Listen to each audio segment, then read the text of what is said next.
சிறு வெள்ளாட்டு கிடை போல் கிடந்தேன்.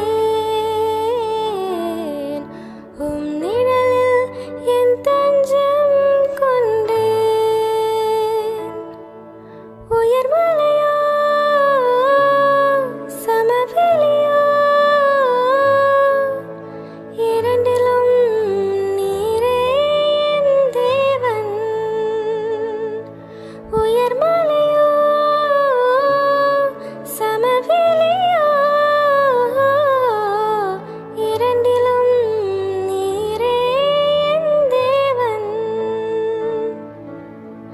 எந்த நிலையிலும் ஆராதித்திடுவேன் என் இயேசுவை, முழு மனதோடு ஆராதித்திடுவேன்.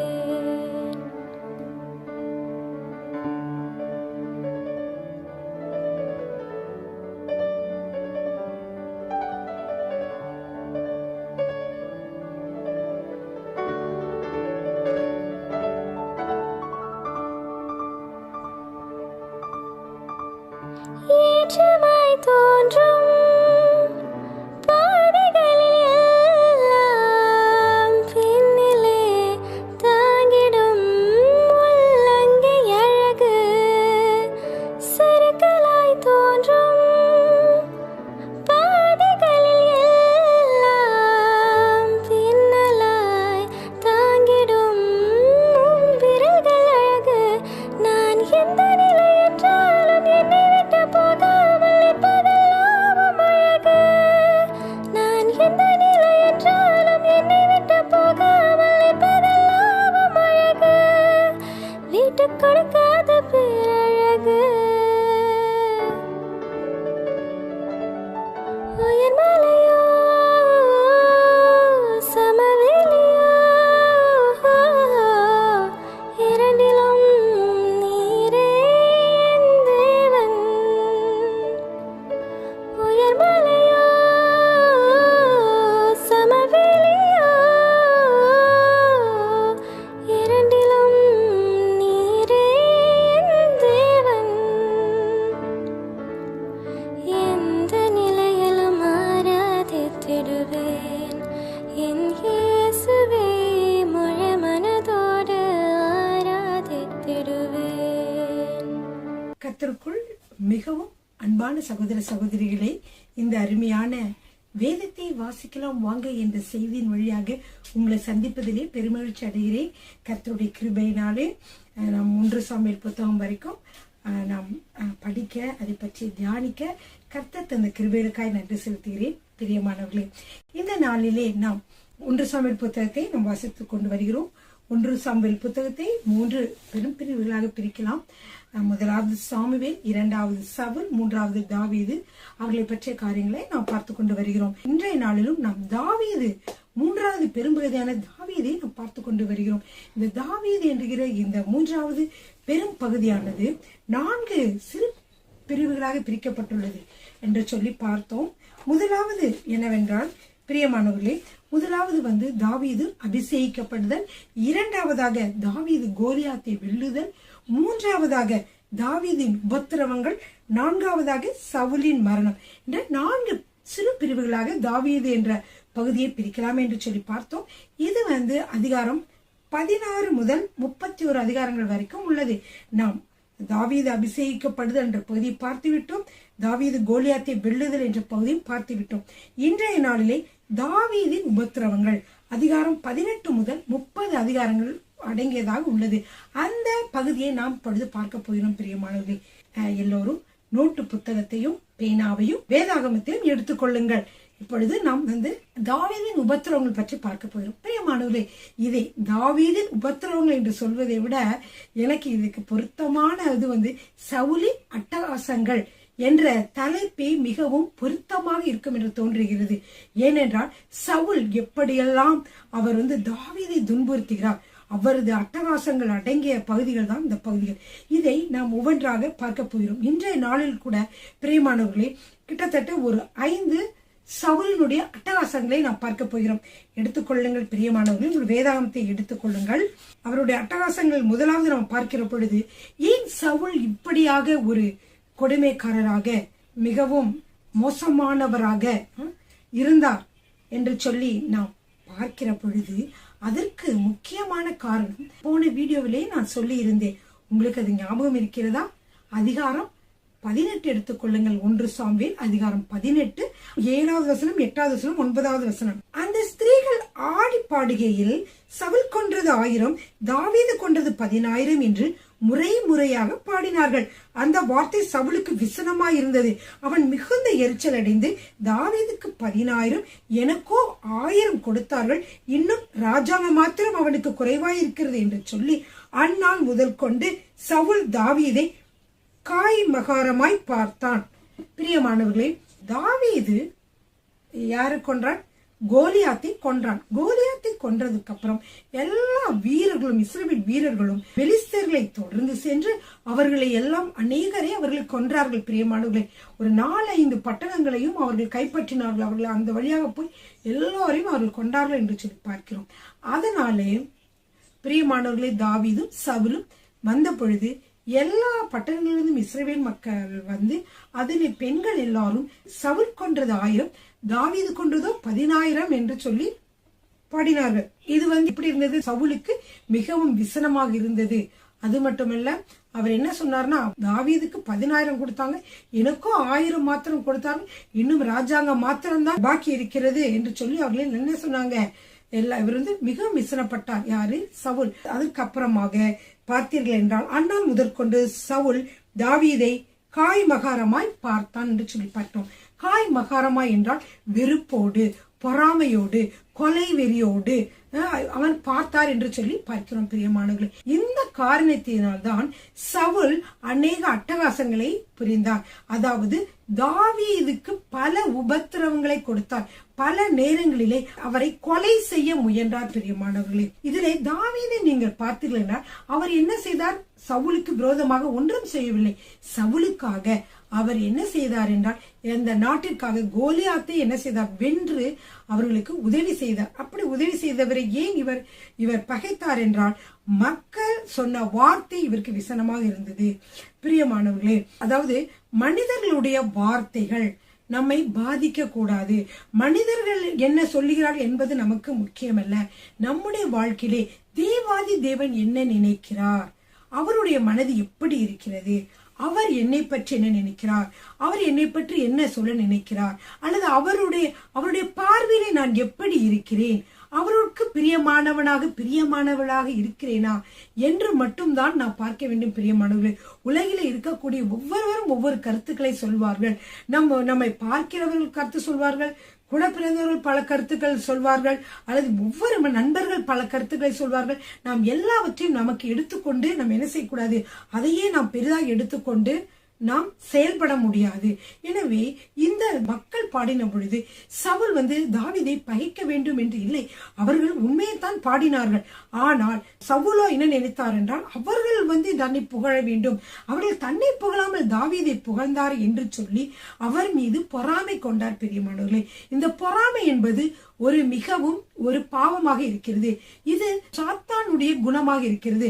சாத்தான் நமக்கு கொடுக்கக்கூடிய ஒரு பாவமாக இருக்கிறது. பிரியமானவர்களுக்கு, எனவே எப்பொழுதெல்லாம் நமக்கு பொறாமை வருகிறதோ அல்லது மற்ற கெட்ட கோபம், பொறாமை, இந்த காரியங்கள் நடக்கிற பொழுது சாத்தான் என்ன செய்வான் என்றால், அவன் நம் மீது நம் மூலியமாக நாம் யார் மீது பொறாமை கொண்டோமோ அவர்களை அவன் தாக்க பார்ப்பான்.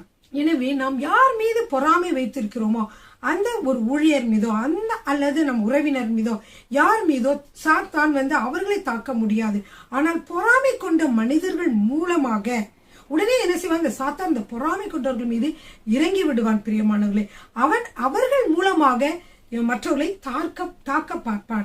இது நீங்க அநேக நேரங்களில் நீங்க தெரிஞ்சிருக்கலாம்.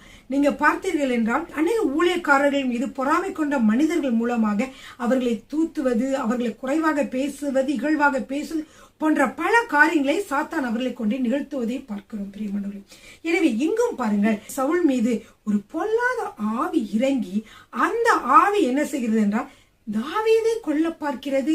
இதுல நீங்க அடிக்கடி பார்க்கலாம், கர்த்தரால் விடப்பட்ட பொல்லாதை. ஒவ்வொரு தடவையும் கர்த்தர் விடல, கர்த்தரால் விடப்பட்ட அந்த பொல்லாத ஆவி அவன் எப்பொழுதெல்லாம் பொறாமைப்படுகிறானோ, எப்பொழுதெல்லாம் பொறாமைன்னா சாத்தானுக்கு இடம் கொடுப்பது. அப்படி பொறாமைப்படுகிற பொழுது என்ன ஆகுது, அந்த அசுத்த ஆவி அவன் மீது இறங்கி, அந்த பொல்லாத ஆவி அவன் மீது இறங்கி தாவீதை கொல்ல பார்க்கிறது என்று சொல்லி பார்க்கிறோம். சரிங்க. இப்பொழுது முதலாவது சவுலின் அட்டகாசம் என்னவென்றால், சவுல் ஈட்டியை தாவீது மீது எறிதல். 2 தடவை தாவீது மீது ஈட்டியை எரிய செய்கிறார். யாரு? சவுல். எதற்காக? தாவீதை கொலை செய்ய வேண்டும் என்று. எப்பொழுது அந்த மாதிரி நினைக்கிறார், அந்த பொல்லாத ஆவி அவர் மீது இறங்குகிற பொழுது. எப்பொழுது பொல்லாத ஆவி இறங்குகிறது? அவர் தாவீது மீது பொறாமை கொண்ட காரணத்தினால். சரிங்க பிரியமானவர்களே, எடுத்துக்கொள்ளுங்கள். அதிகாரம் 18வது அதிகாரம் 10 to 11 வரைக்கும் நாம் வாசிக்கிற பொழுது இந்த காரியத்தை பார்க்கிறோம். வாசிக்கலாமா? மறுநாளிலே தேவனால் விடப்பட்ட பொல்லாத ஆவி சவுலின் மேல் இறங்கிற்று. அவன் வீட்டிற்குள்ளே தீர்க்க தரிசனம் சொல்லிக் கொண்டிருந்தான். அப்பொழுது தாவீது தினந்தோறும் செய்கிறபடி தன் கையினால் சுரமண்டலத்தை வாசித்துக் கொண்டிருந்தான். சவுலின் கையிலே ஈட்டி இருந்தது. அப்பொழுது சவுல் தாவீதை சுவரோடு சேர்த்து உருவ குத்தி போடுவேன் என்று ஈட்டி அவன் மேல் எறிந்தான். ஆனாலும் தாவீது விலகி 2 தரம் அவனுக்கு தப்பினான் என்று சொல்லி பார்க்கிறோம். இப்படியாக தாவீதை சவுல் கொன்று போட 2 முறை ஈட்டினாலே கொன்று போட என்றால் இது சவுலின் அட்டகாசம் 1 என்று சொல்லி வைத்துக் கொள்ளலாம். சரி, அடுத்ததாக நீங்க பார்க்கிற பொழுது அடுத்து என்ன நடந்தது? தாவீது தப்பித்து விட்டான். அதற்கப்புறம் என்ன நடந்தது என்றால், சவுலுக்கு ஒரு பயம் வந்தது. பிரியமானவர்களே, சவுல் தாவீதுக்கு பயந்திருந்தான் என்று சொல்லி பார்க்கிறோம். ஏன் அவன் பயந்திருந்தான்? வாசிக்கலாமா? 1 சாமுவேல் 18வது அதிகாரம் 12, 15வது வசனமும் 12 to 15 வரைக்கும் வாசிக்கலாம். கர்த்தர் தாவீதோடு கூட இருக்கிறார் என்றும் தன்னை விட்டு விலகி போனார் என்றும் சவுல் கண்டு தாவீதுக்கு பயந்து அவனை தன்னை விட்டு அப்புறப்படுத்தி அவனை 1000 பேருக்கு அதிபதியாக வைத்தான். அப்படியே அவன் ஜனத்திற்கு முன்பாக போக்கும் வருத்தமாய் இருந்தான். தாவீது தன் செய்கைகளில் எல்லாம் புத்திமானாய் நடந்தான். கர்த்தர் அவனோட கூட இருந்தார் என்று சொல்லி பார்க்கிறோம். பிரியமானவர்களே, இந்த வேத பகுதியில நம்ம பார்க்கிற பொழுது என்ன பார்க்கிறோம் என்றால், கர்த்தர் தாவீதோடு கூட இருக்கிறார் என்று பார்த்து சவுல் தாவீதுக்கு பயப்படுகிறான் என்று சொல்லி பார்க்கிறோம். ஏன் பயப்படுகிறான் என்றால், இந்த 2 முறை நான் ஈட்டி வைத்து அவனை கொல்ல பார்த்த பொழுதும் கூட அவன் தப்பித்து விட்டான். எனவே இது கர்த்தர் அவனோட கூட இருக்கிறார் என்று சொல்லி, அது மட்டுமல்ல, அவன் கர்த்தர் தன்னை விட்டு விலகி போனார் என்றும் அவன் அறிந்து கொண்டான். எனவே தாவீதை கண்டு அவன் பயப்படுகிறான். அது மட்டுமல்ல, தாவீது ஒவ்வொரு காரியத்துக்கு அப்புறம் பாத்தீங்கன்னா தாவீது தன் செய்கைகள் எல்லாம் புத்திமானாய் நடந்தான். அது மட்டுமல்ல, கர்த்தர் அவனோட கூட இருந்தார் என்று சொல்லி பார்க்கிறோம். கஷ்டங்கள் நஷ்டங்கள் வருகிற பொழுது கூட கர்த்தர் நம்மோடு கூட இருந்து நம்மை விடுவிக்கிற தேவனாக இருக்கிறார் என்று சொல்லி இந்த அத்தியாயத்திலே வாசிக்கிற பொழுது நாம் பார்க்கலாம். பிரியமானவர்களே, சரிங்க பிரியமானவர்களே, 2 காரணத்தினால தாவீது பயந்து, சவுல் தாவீதை பார்த்து பயந்தான் என்று சொல்லி பார்க்கிறோம். முதலாவது என்னவென்றால், தாவீதோட கூட கர்த்தர் இருக்கிறார் என்று நினைத்து என்று பார்த்து அவன் அப்படி நினைத்தான். 2வதாக பார்த்த பொழுது அவன் மகா புத்திமானாய் நடக்கிறதை சவுல் கண்டு அதற்காகவும் அவனுக்கு பயந்திருந்தான் என்று சொல்லி பார்க்கிறோம். பிரியமானவர்களே, அது மட்டுமல்ல, யூதா ஜனங்கள் அனைவரும் தாவீதை நேசித்தார்கள், கனப்படுத்தினார்கள் என்று சொல்லியும் நம் வேதத்திலே வாசிக்கிறோம். பிரியமானவர்களே, சரிங்க. அடுத்த சவுலினுடைய அட்டகாசம் 2. அது என்னவென்றால், அதே மாதிரி நீங்க 1 சாமுவேல் 18வது அதிகாரம் 17வது வசனத்தை வாசிக்கலாம். பிரியமானவர்களே, வாசிக்கலாமா? என் கை அல்ல, பெலிஸ்தரின் கையை அவன் மேல் விழட்டும் என்று சவுல் நினைத்து கொண்டு சவுல் தாவீதை நோக்கி, இதோ என் மூத்த குமாரத்தியாகிய மேராவை உனக்கு மனைவியாக கொடுப்பேன். நீ எனக்கு நல்ல சேவகனாய் மாத்திரம் இருந்து கர்த்தருடைய யுத்தங்களை நடத்து என்றான். இப்பொழுது என்ன நினைக்கிறான்? இன்னொரு தந்திரமான ஒரு காரியத்தை நினைக்கிறான். தன்னுடைய மகளை திருமணம் செய்து கொடுக்க வேண்டும் என்று சந்தோஷமாக திருமணம் செய்து கொடுக்கவில்லை. அதற்கு பதிலாக ஒரு திட்டத்தை மனதிலே வைத்தேன். என்னது? என் கை அல்ல, பெலிஸ்தரின் கையை அவன் மீது விழட்டும் என்று சொல்லி அவன் என்ன நினைக்கிறான்? நான் என்னுடைய மகளை உனக்கு திருமணம் செய்து கொடுக்கிறேன், கர்த்தருடைய யுத்தங்களை நீ நடத்து. அப்படின்னா என்னவென்றால், எந்த யுத்தங்களையும் நீயே நடத்து செல், பெலிஸ்தரை நடத்த ஒரு யுத்தத்துக்கு போ, எப்படியாவது போய் அடுத்த உங்களுடைய கையிலாக அவன் செத்து போக வேண்டும் என்று சவுல் நினைக்கிறான். பிரியமானவர்களே, அதான் 2வது அட்டகாசமாக அவன் என்ன செய்தான்? அவனுக்கு உன் மூத்த குமாரத்தை திருமணம் செய்து கொடுக்கிறேன் என்று சொல்லுகிறதை நான் பார்க்கிறோம்.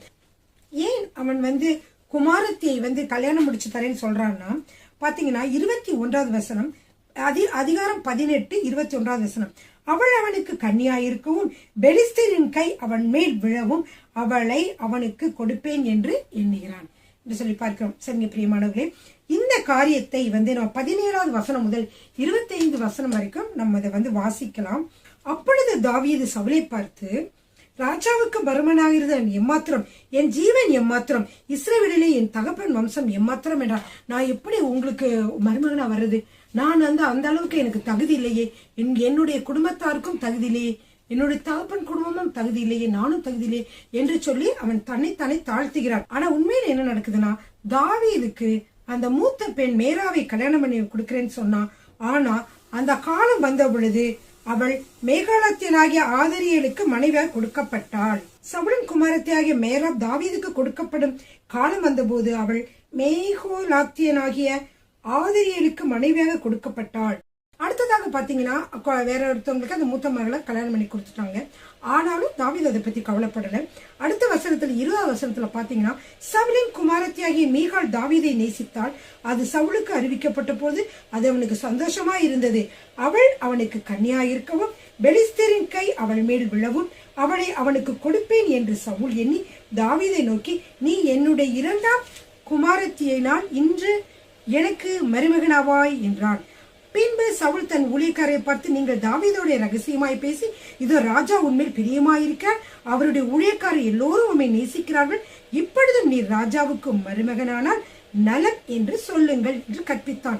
சவுலின் ஊழியக்காரர் அந்த வார்த்தைகளை தாவீதின் செவியில் கேட்க பேசினார்கள். அப்பொழுது தாவீது, நான் ராஜாவுக்கு மருமகனாகிறது லேசான காரியமா? நான் எளியவனும் அற்பமாய் எண்ணப்பட்டவனுமாய் இருக்கிறேன் என்றான்.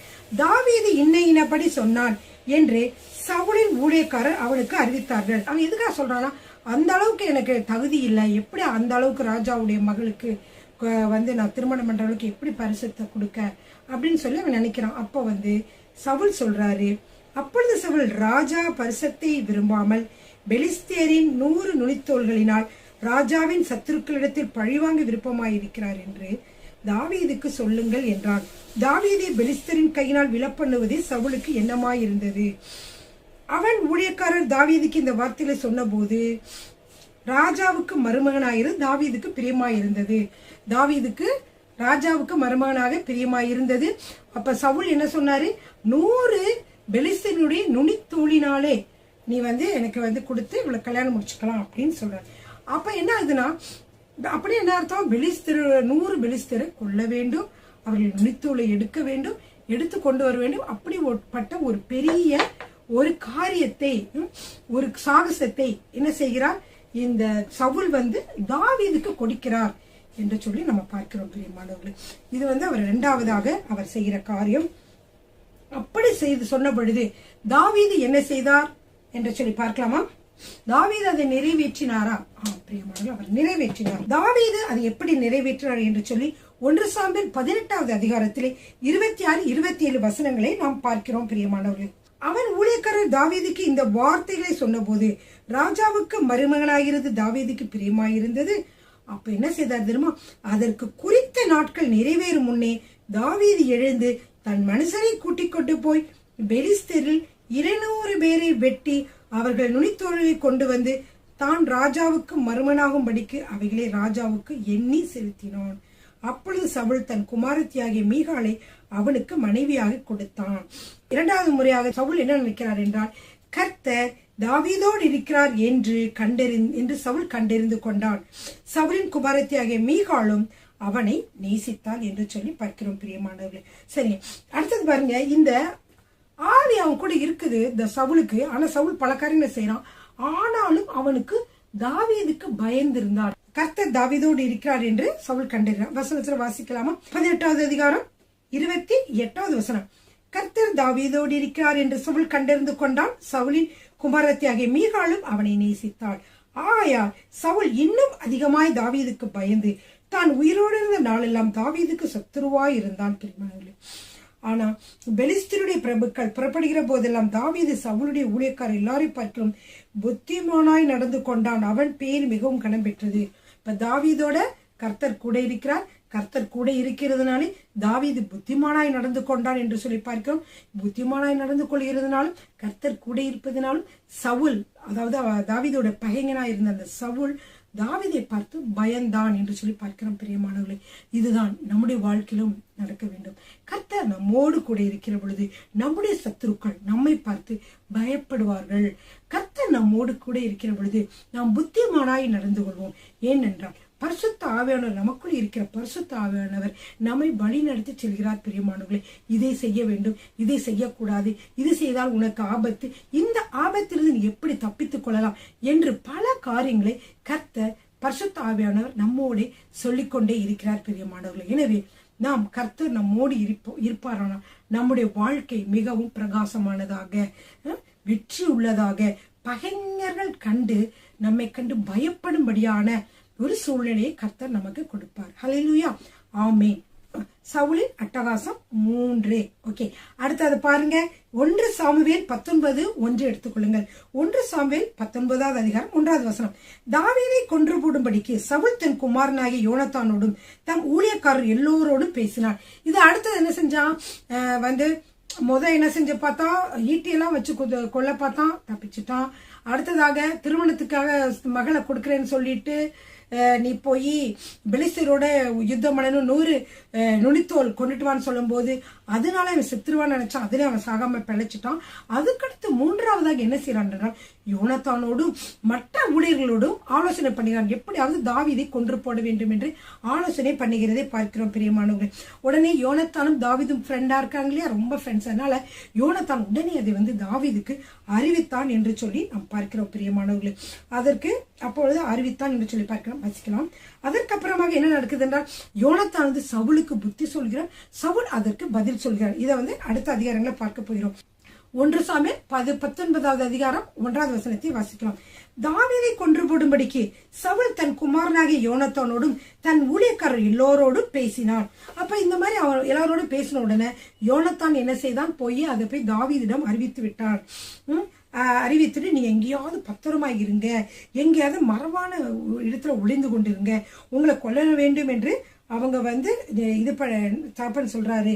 அதனால என்னோட தகப்பனோட நான் பேசி அவர் அவருடைய காரியம் எப்படி இருக்குது என்று சொல்லி உங்களோட சொல்றேன்னு சொல்லிட்டான். இப்ப அடுத்தபடியாக என்ன செய்யறாங்க, தாவீதுக்காக யோனத்தான் சவுலோட பேசுறாரு, அப்பா கூட பேச போறாரு. அதை பார்க்கலாமா? 19வது அதிகாரம் 4வது வசனம். அப்படியே யோனத்தான் தகப்பனாகிய சவுலோடு தாவீதுக்காக நலமாக பேசி, ராஜா தம்முடைய அடியானாகிய தாவீதுக்கு விரோதமாய் பாவம் செய்யாதிருப்பாராக.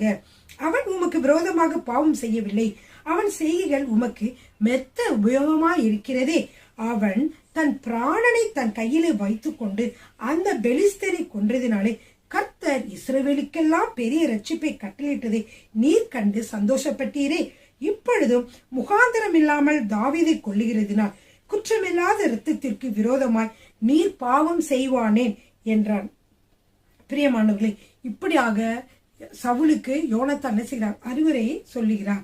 அப்பொழுது சவுல் என்ன சொல்கிறார் என்றால், சவுல் யோனத்தானுடைய சொல்லை கேட்டு அவன் கொலை செய்யப்படுவதில்லை என்று கர்த்தருடைய ஜீவனை கொண்டு ஆணையிட்டான். அதனால சொல்லிட்டான், நான் இனிமே கொலையெல்லாம் செய்ய மாட்டேன். ஆனால் என்ன நடந்தது என்றால், எனவே என்ன செய்யறாரு, யோனத்தான் என்ன செய்யறாரு, சவுலை கூட்டிட்டு அப்பா உன்னை கொல்ல மாட்டேன்னு சொல்லிட்டார், நான் அவருக்கு ஏற்ற புத்திமதி சொல்லிட்டு அதனால நீ வான்னு சொல்லி அவனை கூட்டிட்டு சவுலோட விடுறாரு. அப்ப அரண்மனையில் விடுறாரு. அடுத்ததாக திரும்பவுமாக சவுலின் அட்டகாசம் 4. அது என்னவென்றால், நல்லா ஒன்னும் கொல்ல மாட்டேன், நான் ஒன்னும் செய்ய மாட்டேன் அப்படின்னு சொல்லிட்டு மகன்கிட்ட சொல்லி இருந்தாரு.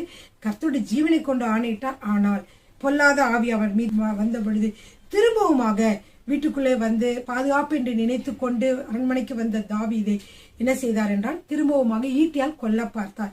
இதை நம்ம அதிகாரம் 19வது அதிகாரத்திலேயே நம்ம என்ன செய்கிறோம் என்றால், 9வது வசனம் 10வது வசனத்திலே வாசிக்கலாம். கர்த்தரால் விடப்பட்ட பொல்லாத ஆவி சவுலின் மேல் வந்தது. அவன் தன் வீட்டில் உட்கார்ந்து தன் ஈட்டியை கையிலே பிடித்துக் கொண்டிருந்தான். தாவீது தன் கையினால் சுரமண்டலம் வாசித்தான்.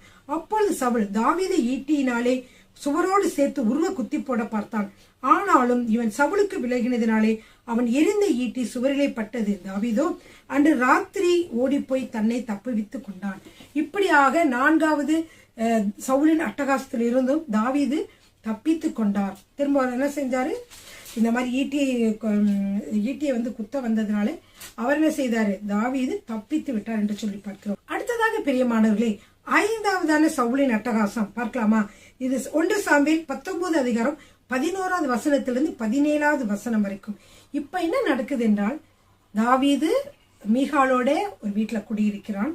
இவன் என்ன செய்கிறான், சவுல் என்ன செய்கிறான்னா, தாவீதை போய் காவல் பண்ணி அவனை என்ன செய்யுங்க, கண்டுபிடிச்சு அவனை வெளியே விடாம இருந்து அவனை கொன்று போட்டுருங்க என்று சொல்லி தன்னுடைய சேவர்களை அனுப்பினான் என்று சொல்லி பார்க்கிறோம்.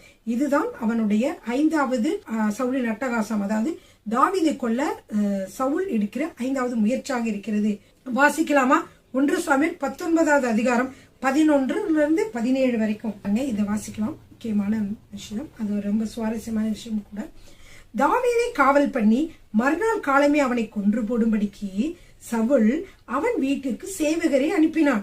இதை தாவீதுக்கு அவன் மனைவியாகிய மீகாள் அறிவித்து, நீர் இன்று ராத்திரியில் உம்முடைய பிராணனை தப்புவித்துக் கொள்ளாவிட்டால் நாளைக்கு நீர் கொன்று போடப்படுவீர் என்று சொல்லி மீகாள் தாவீதை ஜன்னல் வழியாக இறக்கிவிட்டாள்.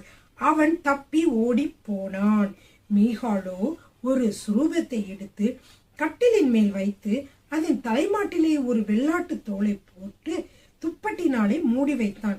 எப்படி மூடி வைத்தான்? எப்படின்னா, ஒரு தாவீது படுத்திருக்கிற மாதிரியே ஒரு சுரூபத்தை வச்சு அவன் என்ன செஞ்சிருக்கான், வெள்ளாட்டு தோலை பொறுத்து துப்பட்டினாலே மூடி வச்சுட்டான். என்ன செஞ்சுட்டா, ஆனா தாவீதை ஜன்னல் வழியாக இறக்கி விட்டு விட்டான்.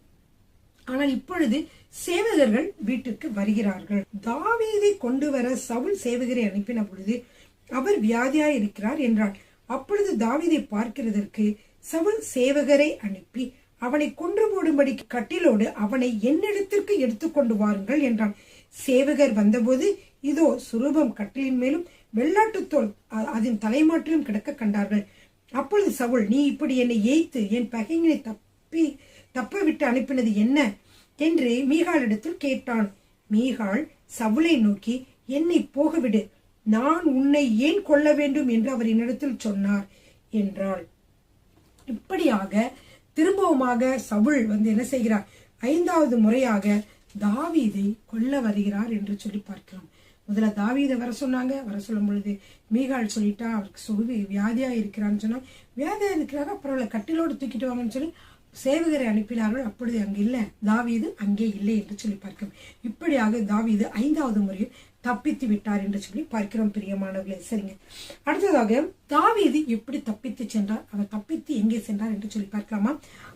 19வது அதிகாரம் 18வது வசனம். 19வது அதிகாரம் 18வது வசனம். தாவீது தப்பி ராமாவிலிருந்து சாமுவேலின் இடத்திற்கு போய் சவுல் தனக்கு செய்தது எல்லாவற்றையும் அவனுக்கு அறிவித்தான். பின்பு அவனும் சாமுவேலும் போய் நாயோதிலே தங்கி இருந்தார்கள். இப்பொழுது தாவீது என்ன செய்கிறார், தப்பி என்ன செய்கிறார்னா, ராமாவில் இருந்த சாமுவேல் இடத்திற்கு போய் நடந்ததெல்லாம் சொல்றாரு.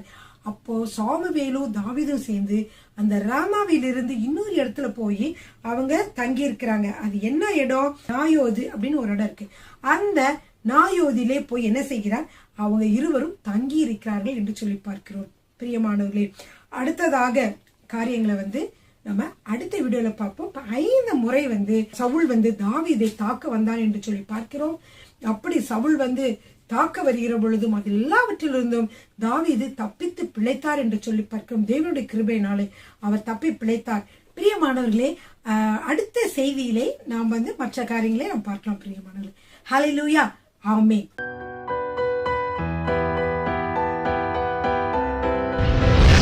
கர்த்தர் உங்களை ஆசீர்வதிப்பாராக.